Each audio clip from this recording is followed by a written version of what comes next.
Of all the struggles a man has to face in this world, perhaps the most difficult is the struggle against hurdles raised by his fellow men, against his quest for a better life, especially when the hurdles are ostensibly on moral grounds. To be able to create wealth and to keep it are natural rights, but they have ceased to be so.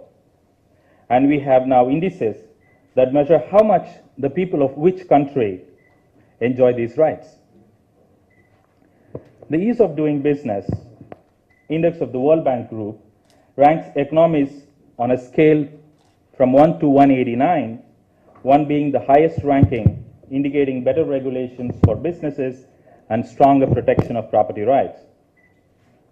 India's ranking in the 2014 report was 142, below Uzbekistan, which ranked at 141, Pakistan at 128, and Sri Lanka at 99. The new government's focus on improving the ease of doing business ranking, therefore, is a welcome step. The Union Budget also proposed in 2015 to introduce a regulatory reform law that will reduce the discretion of inspectors and bring accountability in regulation. The government has also promised to repeal several obsolete laws that hinder growth. These measures, if executed, are very likely to positively affect India's ease of doing business ranking. However, for a more impactful reform, the government has to focus on strengthening rule of law and securing property rights for the citizens. The two factors that are common among the parameters measured by all the indices of economic freedom. In the absence of a well-functioning legal and regulatory framework, a weak rule of law, exacerbated by corruption in many areas of economic activity, undermines the emergence of a more vibrant private sector, which is the primary agent of growth in the country. As Hernando de Soto says, the poor aren't breaking the laws are breaking them. Since excessive regulation affects the small and medium enterprises and startups much more than large enterprises.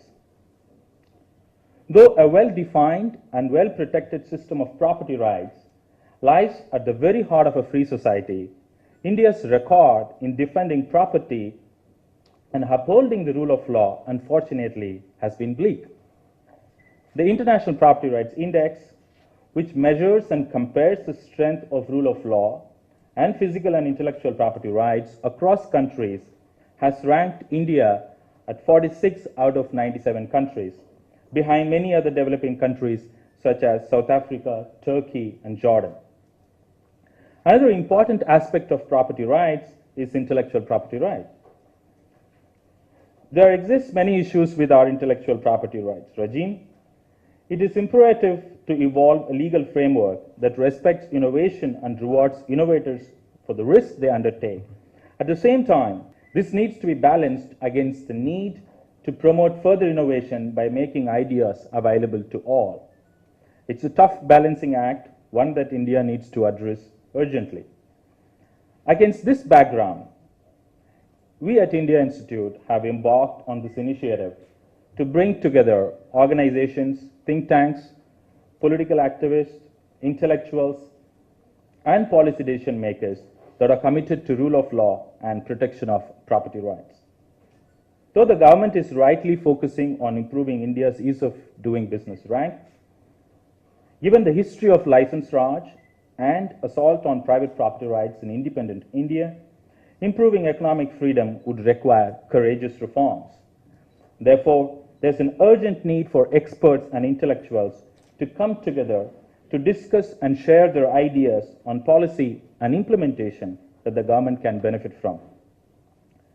The India Property Rights Conference is expected to facilitate the exchange of information and ideas among experts and intellectuals with regard to property rights every year.